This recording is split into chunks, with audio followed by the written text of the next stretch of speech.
I think a comfort zone gets a bad rap. I think a lot of times when we look at a comfort zone, we look at a comfort zone as something that is just like a taboo place for us to be in, right? Picture it like this. Have you ever had a conversation with somebody where you really didn't plan on having that conversation? Let's say it's that friend or that family member you might even know that they're long winded. We all know these people. I might be one of them. But imagine that you get wrapped into a conversation with somebody, right?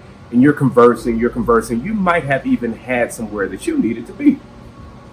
However, there's a couple different outcomes to this conversation. Let's say that you're talking to this person and the conversation is fruitful. The conversation is something that comes packed with so many gems that you're saying, I really am happy that I took the time to have this conversation, right? And then there are those times when you're having these conversations and your time is just being blown. It's like, this is a complete waste of my time, right?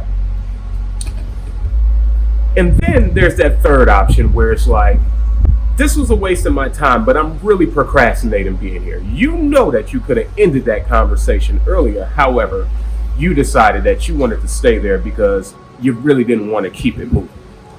That's how I look at the comfort zone.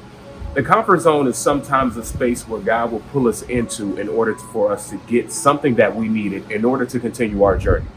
Hence that conversation where it's fruitful. And then you have that time where the comfort zone has truly overstayed its welcome, and you might not even know that you're in the comfort zone. Hence that conversation that's really not so fruitful, and you really have no idea why you've been in this conversation so long and how you've let it escape you for so long. And then this is the most dangerous area in the danger zone, and this is where it gets the most bad rap, is from when you're speaking to someone or when you're in this space and you know good and well that there's somewhere else that you should be. There's somewhere else that you should be occupying your time and something else that you should be doing. So I think it's important when we talk about the comfort zone is to also talk about why it is that we're in that comfort zone. Why are you in that space? What is it that you're trying to get from that space, or do you even recognize that you're there? I think it's very difficult for us to become comfortable with the uncomfortable.